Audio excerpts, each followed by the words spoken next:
I'm absolutely delighted to introduce Amanda Dewinter, who is best-selling author of The Success Code, which was published by Harper Collins just last year. Amanda has had an extensive career in marketing, working for blue chip brands like Sky and the Daily Telegraph. She's got a degree in economic and social sciences, a master's degree in life course development from Birkbeck, and a graduate diploma in law from the London Law School, BPP. Another real achiever, I think we can safely say, with all of that. She's also been a few chair of governors in a few roles, and has 3 children who are now grown up. So on to the book. So the title of Amanda's book alone is enough to draw you in. Anything about success is obviously worth listening to. But then chapter 1 begins. Success is open to each and every one of us. To achieve it, you have to really want it. Work out the best way to learn and make progress towards it. Take care of yourself and keep going until you get there. We could all do with a little more success, and Amanda is going to take us on a whistle-stop tour of her book.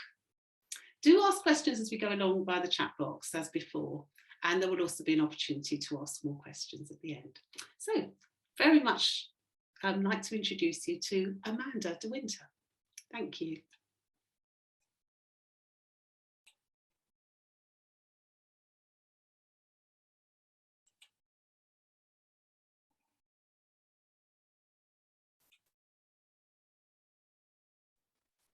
Hello. Hello there. Hi, sorry, I was just trying to unmute. Oh my gosh, I'm even more croaky than I thought. So I'm not very well. I'm croaky. Oh my gosh, I haven't talked for an hour, so I wasn't expecting it to be so croaky. So hopefully as I talk, it will ease up, but I don't normally sound like this. Oh, we won't make you do a full hour, it's okay. I will do my best. I really hope that using my voice will make it better. So hello everyone. I can't believe how much what Victoria said resonated actually. I had no idea that we were going to overlap in so many interesting and unusual ways actually. And she's gone, I think, hasn't she? I think she has, yes. I think she's gone. Well, I definitely have to talk to her afterwards, because the unbelievable thing is she's now at ASOS. And 30 years ago, I had a job at BHS where I launched the loyalty scheme, the first retail loyalty scheme in the country. And it was, in those days, it was called database marketing. And obviously we didn't have nowhere near as much data as we had now, but we had a lot of data points. And I was doing data 30 years ago, and I knew we were at the forefront of it all, but obviously had no idea just how big this whole data thing was going to become. So I can't believe that 30 years on, Victoria's doing this role. It's become so much bigger, so much more lucrative, and it's just very interesting. So obviously I'm going to have to chat with her now and talk to her all about that, but it was incredibly interesting. And just to say, Melanie, you picked up there one of the first bits of the book, but the very first line of the book is success is not a selfish aspiration. And someone did put in the comments when Victoria was talking about how ambitious she was, and a lot of the success goes all about being ambitious, and I'm going to talk about that. But I don't want you to ever think that wanting success, being ambitious, it's not a selfish thing. You can be as caring and have the work-life balance you want and put your family first or whatever you want and still be ambitious and successful, because it's when we're successful that we are most able to help other people. Can I just check in with you all? Can you all hear me okay? Is my croaky voice managing to get through this? Okay. Absolutely. So I'm going to talk a lot about ambition and obviously about success, but and you'll see it's all about what you want it to be. So I don't want anyone to think it's not for them. It's not selfish to want this. You will be able to help more people this way. So that's just, I'm going to, that was just tying in with Victoria, and I can't wait to have a chat with her to just follow up from all that, because it was just so many things she said resonated so much with me. And to think I had such a similar career to her 30 years ago, and to think that I'm at the other end of my career now. And, you know, I've reinvented myself so many times, and now I am a successful author and published and have achieved what has been a lifelong ambition for me. You know, it's been a long journey to get here, and I just think to see someone almost at the start of that journey, it's just so interesting to see. So I'm looking forward to catching up with her. And just before I do, I have got a presentation for you on the book, but I just want to say something that's not in the book that's very important to your success and ties very much in with Work Avenue and with International Women's Day and everything we're doing here. And that's about networking. So I've been to this event in person a few years ago. In fact, I think I've been several times, several years ago. And obviously what we're missing today is the networking opportunity. And I know you have breakout rooms and there will be networking, but nothing replaces in-person networking. But I would say that, and funnily enough, I don't mention networking in my book once, but I wouldn't have the book and it wouldn't be published if it wasn't for networking. So I just want to touch on that first and just say to you that my experience is networking is crucial to everything you do, and you never know when or what's important. And yes, it's in-person networking, but it's also, it is networking at events like this, it's networking online as well. And it's, you know, I've done a lot of my networking on social media, and, you know, all the groans of, oh, social media, but it's been, so I wouldn't be a published author if it wasn't for my networking. I'm just going to give you a little anecdotal story of how that happened. So it was a lifelong ambition to write the book, a book. I didn't know what it was going to be on, and to get it published. And this was a really big dream of mine, and I never knew when I'd get the opportunity to do it. But anyway, I wrote the book. It was really hard work. And then it was through networking that someone put me in touch with an editor who helped me take it to the next level. And that networking was actually, it was a friend, but it's a friend who actually is at Work Avenue. Caroline Ratner, I will give her a little name check. I don't think she's on here. And I was having a chat with Caroline one day, and she's an old friend of mine, and it was an in-passing chat. I don't know if we're having a work chat or not. It was a bit of work and a bit of other. And I told her I got to with my book and I didn't think it was good enough and I didn't know what to do now.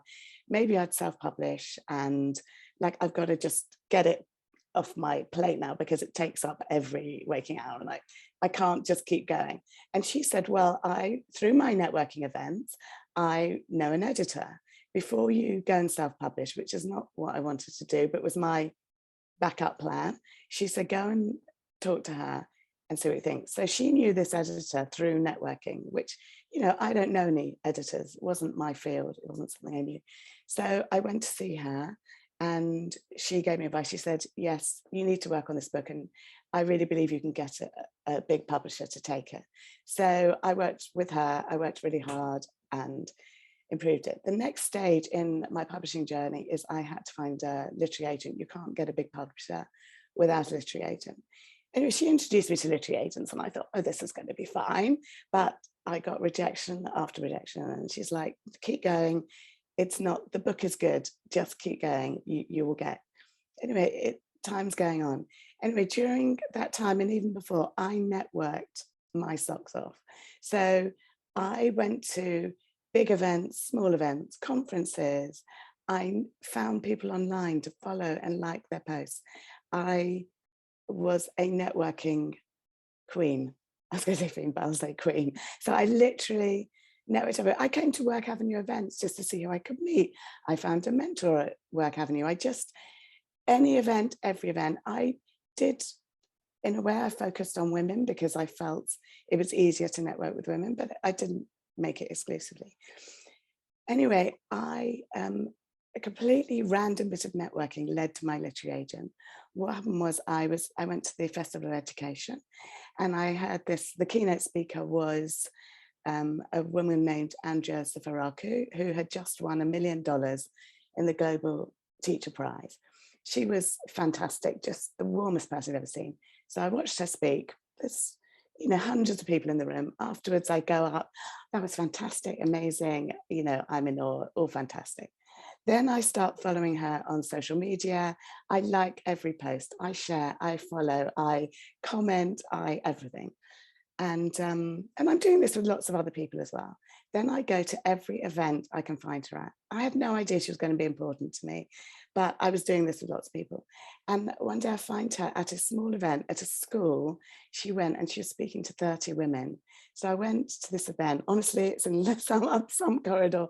Like, what am I doing here? Why am I at this school event? Like, you know, okay, she's a lovely woman and it was fun, but I was thinking, why am I here? Anyway, I chat to her. She said, oh no, I see her. And she goes, Amanda. And I'm like, how on earth do you know who I am? Like, I've only met you once before. And she said, oh, you're always liking my social media posts. You're so kind. It's so nice of you. And I was like, oh, wow, she knows who I am. We have a chat. She says, what are you doing? I said, I've written a book. Tell her about it. She says, oh, I love that. I'd like to write the foreword. So I'm like, oh my gosh, this is amazing. She's just won a Global Teacher Prize. Anyway, but I still don't have a literary agent. Carry on approaching literary agents.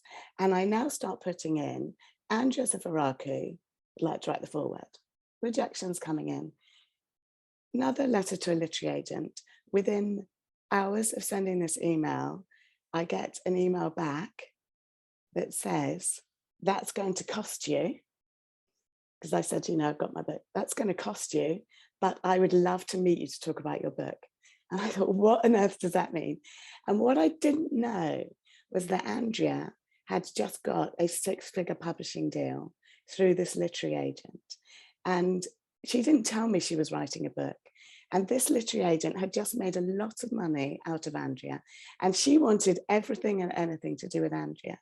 She met me within 2 days and took me on as a client. And within 1 month, I had publishing offers from 5 of the biggest publishers in the world. And my life changed all from being nice to Andrea. Oh, and so what the literary agent had meant is if she's going to do a foreword, she's going to charge you a lot of money for that. That's what that comment meant.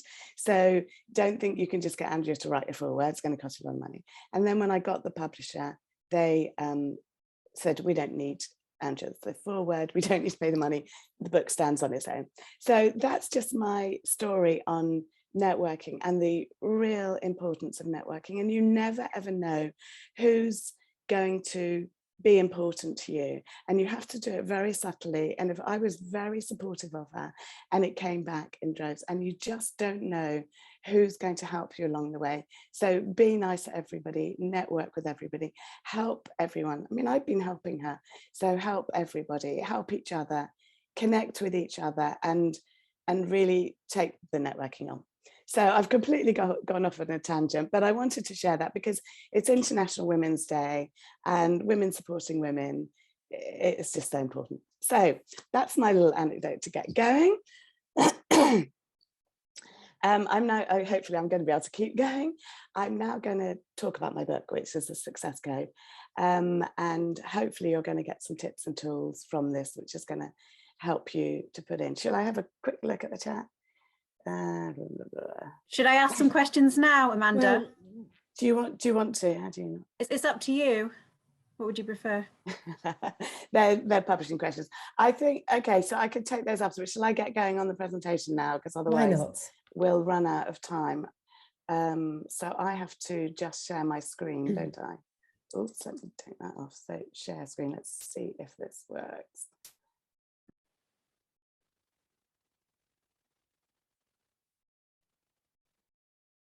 Share. Is it on?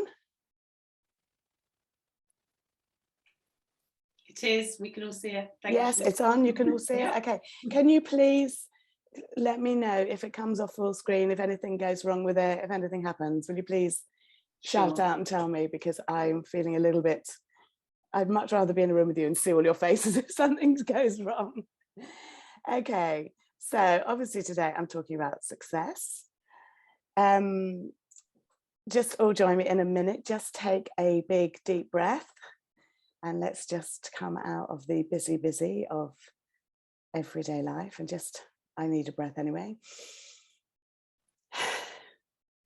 Because what I want to talk about now is how to look at the bigger picture of your life and to think about success and to think about Project You, I like to call it. This is all about you and how you can make your life, change your life so that you can achieve the success that you want. So whenever you do anything on this, and if you do read my book, just remember, go somewhere quiet, take some time out and just think about this in a calm way. Right, I've put some she says that and then goes straight into it because there's a lot to cover in a very short time. I've put some hashtags on there. The hashtag, the success code, is my book. And then you've got International Women's Day, IWD22. And the hashtag today for International Women's Day 2022 is break the bias. So if you are using social media, if you use those 3 hashtags, then first of all, I'll see it because I'll look at the success code, but the whole world will see it as well. And all the other women who are sharing in this day will see it. And break the bias. And I think a lot of what Victoria said was so helpful in terms of breaking the bias. And I love that. And yes, it was harder 30 years ago. And yes, I wasn't able to combine career with children in the way that she seems to be, but that's another story for another day. Okay, so what I'm going to cover today, a whistle-stop tour of what's in the book. And obviously anything that, if you are interested in any further, feel free to delve into it at any time, but this gives you a flavour of it. Now, the success code covers 4 uniquely combined steps. So it's not that I've got this brand new idea that no one's ever thought of before, not at all. Everything in my book is based on research done by other people. And one of the things I really wanted to do with the book was bring together so much of it. There's so much research, so many things to help people, and I wanted to bring it all together. So that was a big thing in writing the book, was to bring that together, to make it easy for people. But what is unique about it is it combines 4 steps which no one else has combined, and saying that these are what are important for you to achieve success. And these are all about your ambition, learning, your well-being, and your resolve, your determination. And I found that it's these 4 steps combined that have led to my success. They're the 4 things that I did to get my book published. They're the 4 things that have helped me throughout my career. They've what helped me through difficult times in my life when I've struggled with things.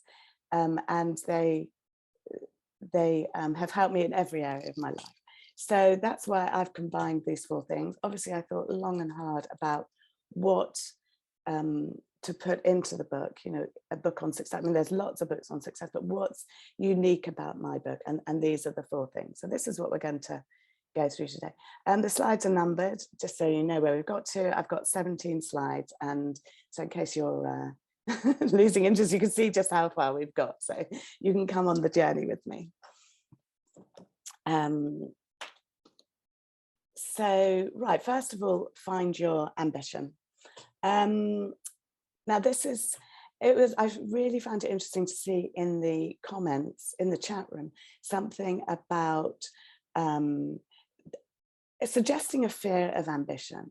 And there is a lot of fear of ambition. And in fact, there's a Japanese phrase, which is called tall poppy syndrome, which is we are taught, and often as women actually, and I'm hoping it's not so much now, but certainly when I was younger, this idea of tall poppy syndrome. You don't want to be the tall poppy standing out in the field of poppies. And there's another expression, nail the hammer down. You don't want to be the one sticking out.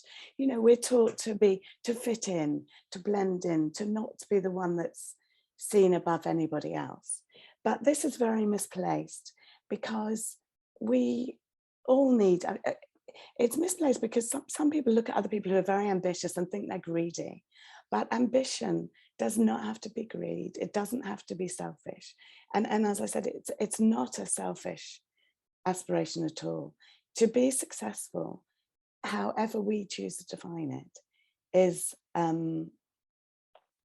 something that we should all want for ourselves. And if we don't, we need to look at why. That's just ourselves holding ourselves back. We all want to get the most out of life, and that's all ambition is. So so I just wanted to sort of add that on the ambition bit, given that there was that comment in there. So the first thing in all of this is to think strategically. Now, a lot of us are in companies or in business or whatever, and whenever we have a work project, we do think strategically, and either you're the one thinking strategically or you have someone in your company or in your workplace who is thinking strategically. And that is, what's the big picture? Where do I want to get to in the long run? What's the overall objective of what we're doing? But we tend not to think strategically about our own lives. And so I'd very much encourage you to think strategically about your own life. And that means that you take time to reflect and you think about what's gone before and what's to come, that you gain a broader perspective, you step away from your life and you go out, you take some time out and really try and get a perspective of your life as though it wasn't your life, so that you can look into your own life. So which is what you would do if you were thinking of launching a new product, doing something at work. You would, what environment are we doing this in? So look at the bigger picture. What step out of your own life and think of it as though you were looking in. Think long term, because we're always troubleshooting and doing what's on our to-do list, but we need to take time out and think long term. And the other thing about being strategic is you need to lead the way.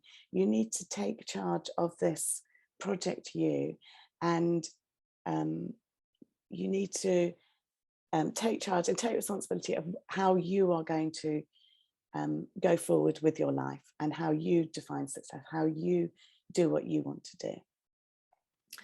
Next, I'm just going to touch on how you do define success. Now, this is probably the most important thing of everything, because if you define success as expected of you, you're really just going along with what you've always done. You need to think about, what is success for you? What does it mean to you? Does it mean a big job, a huge career, or does it mean that? Just really think about, what does it mean? What if you really imagined what does success feel like?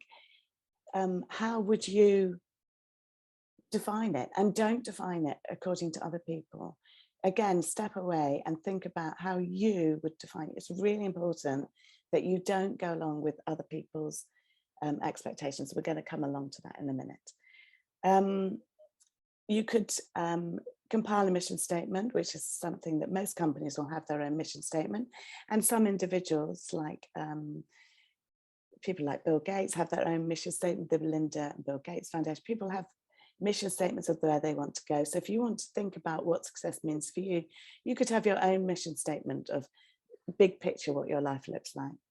And then you can also, to help you think strategically, you can do a SWOT analysis, which is strengths, weaknesses, opportunities, and threats. And this is a very good tool to help you think strategically about where you are now and where you want to go. So if you look at your strengths, your weaknesses, and then what opportunities can you make the most of, and what threats are holding you back. And that's an example of a tool you can use to help you think strategically in your life. So next is to aim high and dream big. So we all grow up with various expectations and aspirations of us, but you need to think about, what do you actually want for you? So if you find yourself surrounded by people with low expectations of you and don't really think you're going to be doing much with your life, that's going to have a huge impact on you. And if you're surrounded by people who expect a lot of you, the same. And a lot of research has been done to show that the people you're surrounded by and the expectations on you are very important. So you need to, again, rise above that, take yourself out of that and think about, what do you want for yourself? And don't be afraid to raise your expectations. You know, for me, I had this dream, and the dream was to write this book and to get it published, and it was way out of anything I thought I could ever do. But there was something in me which said, I want to dream bigger than is expected of me, than I think I can do now. I wanted to take my dreams beyond what was the norm. And I've done that now, and it just makes me think, yes, this is possible. I've done something that I thought was, at first I thought was unachievable. I have done it, and I've seen how to do it, and now I could do it again. And what's the next thing I want to do? What big thing could I do? And it was a lifelong ambition. So do you have a lifelong ambition that you just feel you're never going to get round to? Or do you want to uncover those lifelong ambitions and think, how can I do that? So don't let anything hold you back from dreaming really big. And some exercises to help you do this is to visualize. And visualizing is really important if you have big dreams, big ambitions. Visualizing is important. And creating a vision board, which where you take some, you could, for example, take pictures of things that you really want to achieve and put them on a board. I actually did a painting at one point, which was my vision board, and I painted what my dream life looked like. And the reason for doing these things is, first of all, it will help you to brainstorm. It gives you a concrete way to brainstorm. You're actually going to get something physical at the end of it, something to look at. So it encourages you to really think through all of these big dreams. But it's much more than that. It's that when you visualize and when you put it down, your subconscious will continue to work on it without you even realizing it. So while you're sleeping, your dreams will be focused on that. When you wake up in the morning and you have that very creative time, you can be thinking about it. And if you don't have a dream and have thoughts and think about it, they're never going to happen. So if you've got a tiny thought about something, just make that thought bigger by writing it down, by discussing it with people, brainstorming around it, and then put it onto something. It will, the more you think about it, the bigger it will get. And the last thing on this whole thing of your big dreams is you're going to need to step out your comfort zone. And there's an optimal point of stepping out your comfort zone. There's been research done on your comfort zone, which is, so our comfort zone is where we operate day to day, where we feel comfortable, where we don't have to think about it, we just get on with our lives and it's all very easy and comfortable. And when to grow and to achieve big things, we're going to have to step out of it. But there's an optimal point, because if we step too far out of it, it's too scary, we're overwhelmed and we can't do it. So we need to step out of our comfort zone step by step, small steps. So do the first thing to step out your comfort zone. So say that was networking, you would just do one small thing to start with and then keep doing bigger and bigger. And the whole pandemic has obviously made it much more difficult for people to step out their comfort zone. And war in Ukraine and all the uncertainty going on in the world has made it very difficult for us to step out of our comfort zone, because all we all want to do is get right back in our comfort zone and stay small and stay safe, and we're putting safety first. But if we want to now come out of that, as we hopefully start to put the pandemic behind us, step by step, come out of our comfort zone and recognize, oh yes, I'm feeling nervous, I'm feeling uncomfortable. Recognize that is just you coming out your comfort zone, and just be kind to yourself and say, yes, this is feeling a little bit uncomfortable, but I'm going to do a little bit more. So going to need a bit of that. So once you have your vision, and if you want to do a vision board and you put it somewhere and you've got this sort of these big goals and ideas of what you want to do, again, do what you would do in a big company, which is set some SMART goals. So set goals, and it could be just one goal. If there's one thing you really want to achieve, then set that one goal. And if there's several things you want to achieve, set several goals.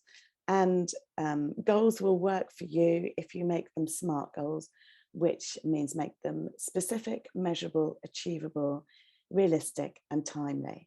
And those 5 things are what makes you really think about the goal and can you actually do it. And by doing the work on setting SMART goals, and I take you through this in the success code, it takes you, you're basically first step towards getting there, because when you think through all these steps, it comes up with a plan of how you're going to achieve it. So just like when you're at work and you have to achieve something, you have a plan for it, you set the plan. Well, doing your SMART goals will set the plan of how you're going to get from where you are now to where you want to be. So it's really your plan. Your SMART goals is your plan. Once you have your goals, engage with them, because it's been found that by sharing your goals, writing them down, discussing them with people and having review sessions, maybe have an accountability partner, a coach, a friend, a partner, whoever, when we engage with our goals, they are far more likely, we're far more likely to achieve them. And also I would say have a backup plan, because if you have a backup plan, then you're more likely to have big goals and big dreams and big ideas, because if you don't have a backup plan, you'll think, oh, but I'm never going to make it. So my backup plan from my book, as I said, was I always knew it wouldn't be a waste of time. I put so much work into it, and thought that it might just sit on my desk and nothing happened to it. Was, you know, I couldn't deal with that. So my backup plan was always, I will self-publish. And so knowing I had a backup plan meant I could just keep going with everything, because it was never going to come to waste. There was always a backup plan. And if I had gone that route, that would have been fine as well. Maybe I'd have done something different with it, and maybe I'd have used it in a different way. So always have a backup plan, because it takes the pressure off you, and it enables you to have bigger dreams and to go for bigger things.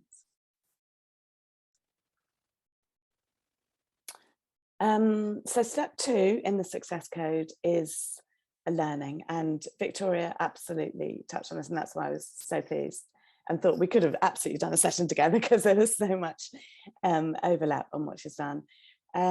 So people underestimate how important learning is, and I hear all the time people offered CPD at work, they're offered free training and they don't take it, and I'm like, oh my God, I can't believe it.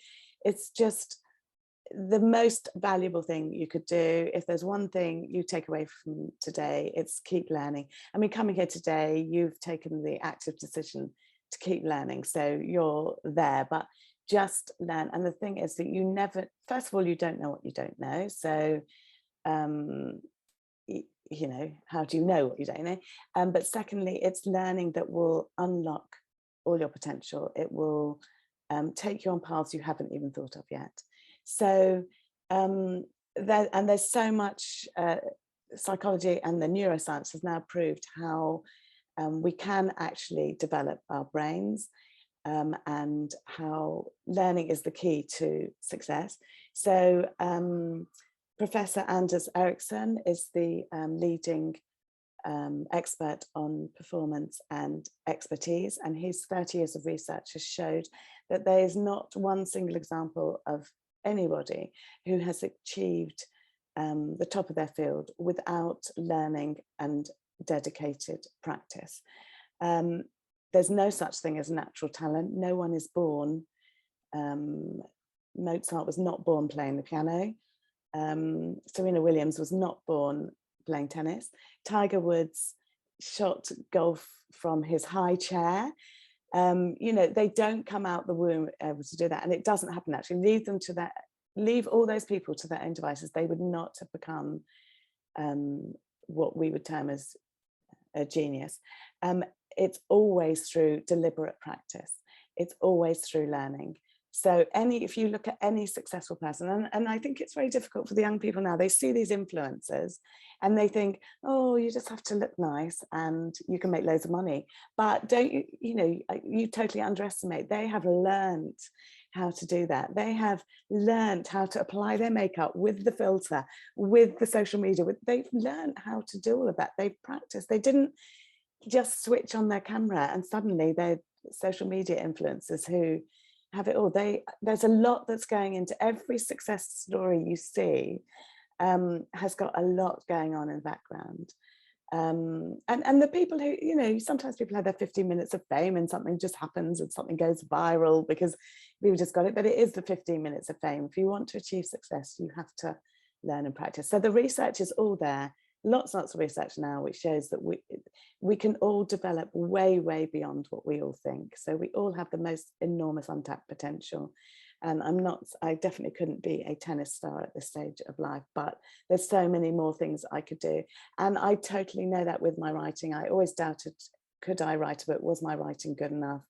And my writing has improved so much from when I think back to my first degree. I've written countless essays for all the degrees I've done. I've now written a book and rewritten, and my writing has improved so much beyond where I could ever have imagined it would go, and I want it to keep improving and hope to write another book so that it will keep improving, and I found it very rewarding how much it can improve.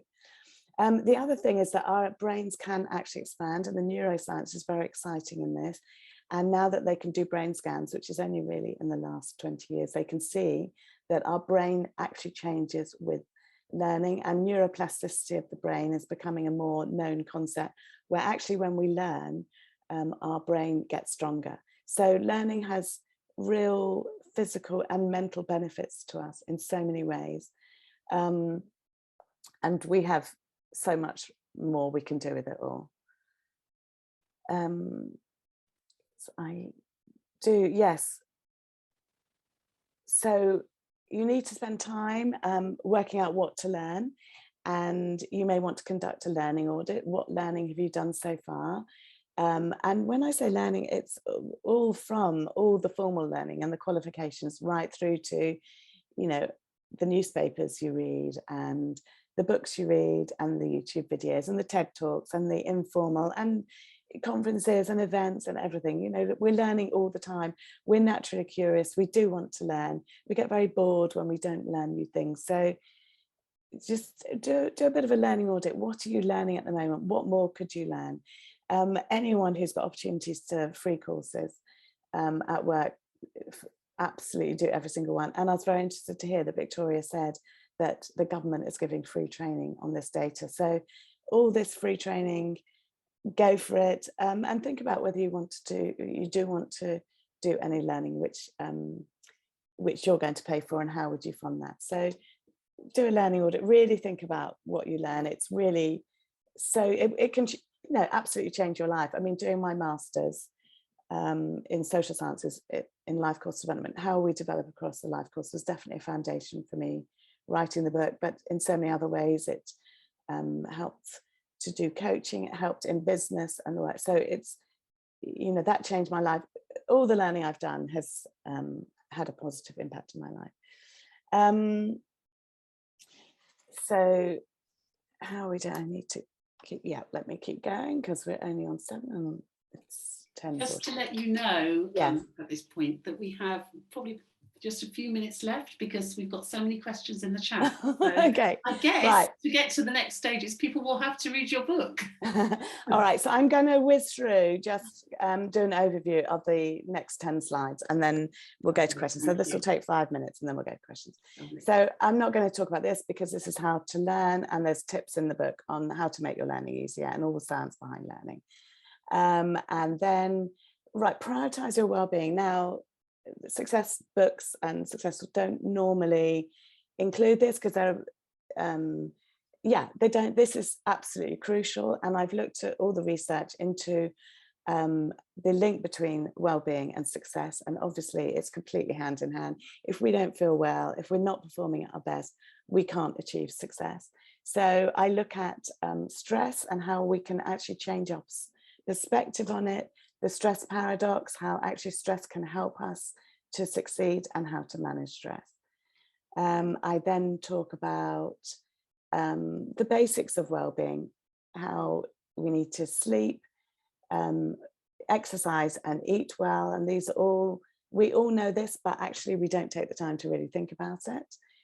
And sometimes we're not achieving what we want to. And then when we think, actually, we just need to sleep more, it would make all the difference. We need to relax, refresh and recharge, and relaxing can be active and where we go and do sports or socialize with our friends, or it can be something quiet and calming. I talked there about doing a well-being audit. Strengthen your resolve, step 4. And this is all about determination and how to succeed, you have to be determined, but you have to strengthen it. You can't just will yourself to do it. So I talk all about willpower, how we have finite willpower. Don't beat yourself up when you can't, you're not sticking, you know, I want to do X, Y, Z and it's not happening. It's not because you're not determined enough. It's because you haven't set up the right processes in place. You need to build good habits. You cannot rely on willpower. So please don't beat yourself up. Be self-compassionate, look after yourself and make things easier for yourself. Focus, I talk about deep work, how there's multitasking doesn't exist, and the science behind multitasking, how to eliminate distractions and manage your time. Oh, this is a whistle-stop tour.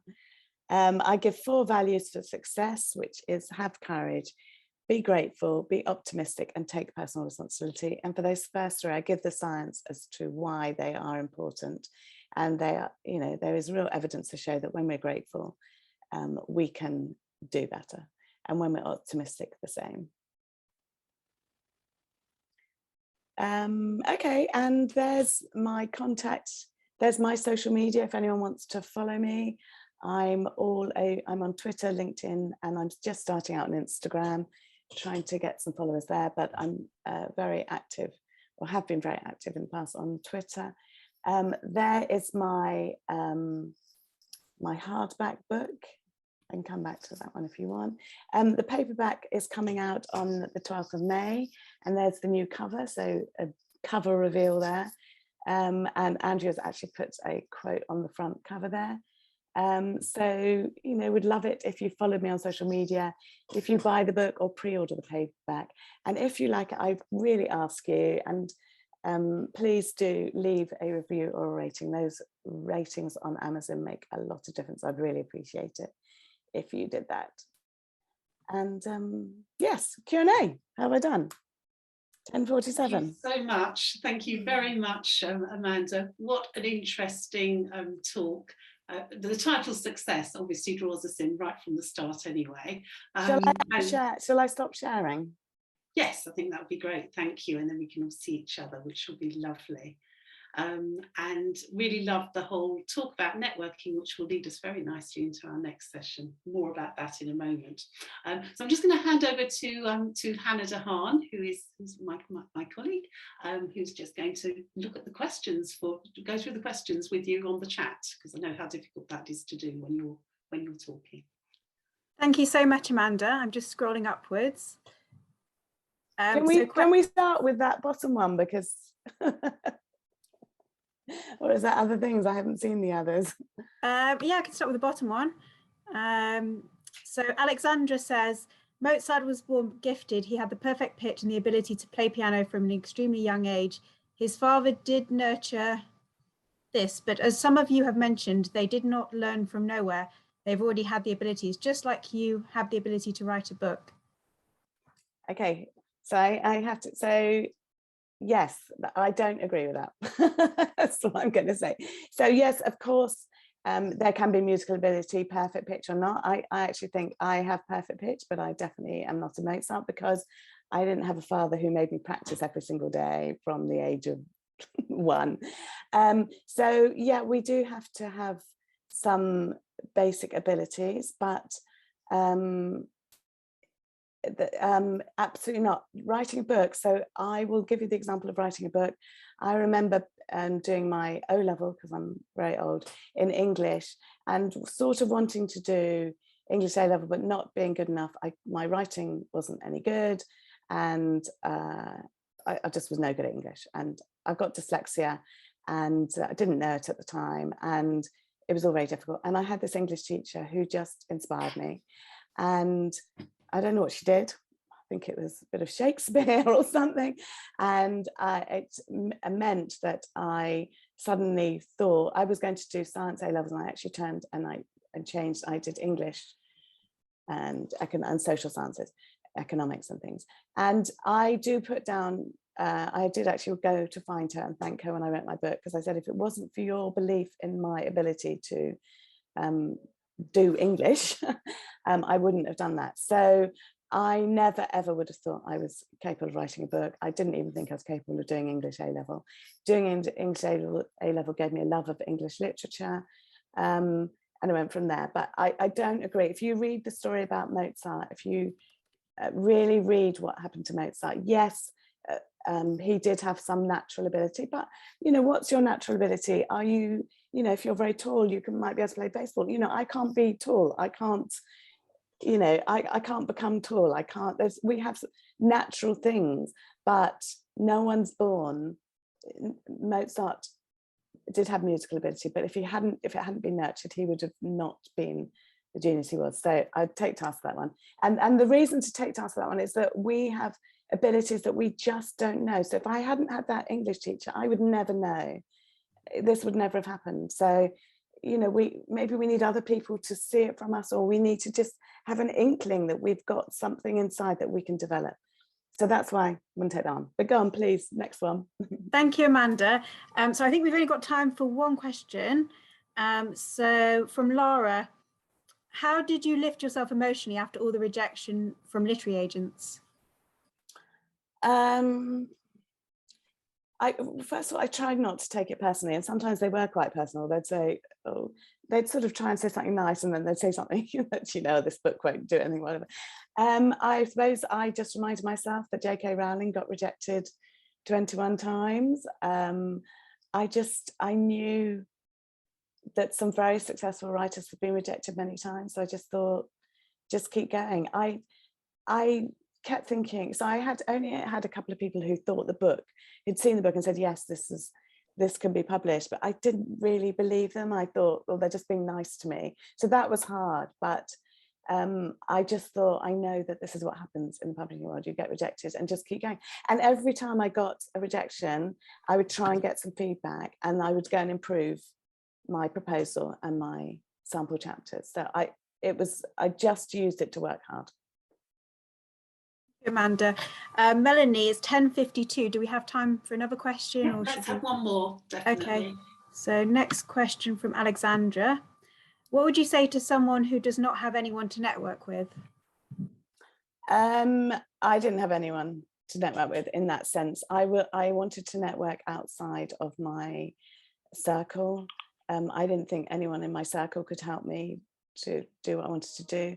I actually chose to get involved in people in education. My book started out more for students, and it changed along the way, but I decided to get involved in the education world. So I'm a real outsider, but I went to every education event. I went to, like, the Festival of Education. There was lots of research. Oh, and also I wanted to understand the research of learning, so I went to lots of research events.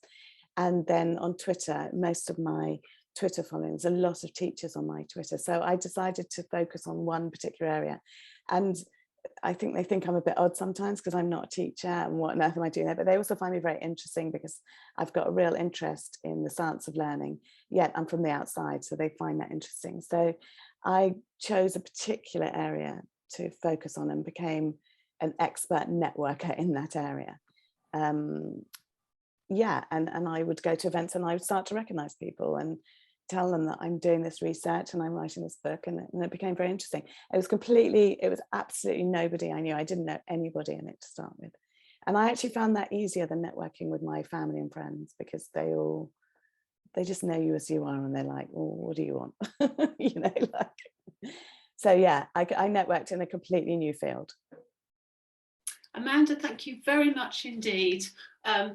So inspirational to all of us again, to talk about success and the stages, the way you've broken it down. And I think what we've all gained from what you've said is that you've obviously achieved such success in finding somebody to publish your book in the way that you did, but have told us step by step about the challenges along the way, and how you overcame those, and the value of networking. And that leads us very nicely into our next session,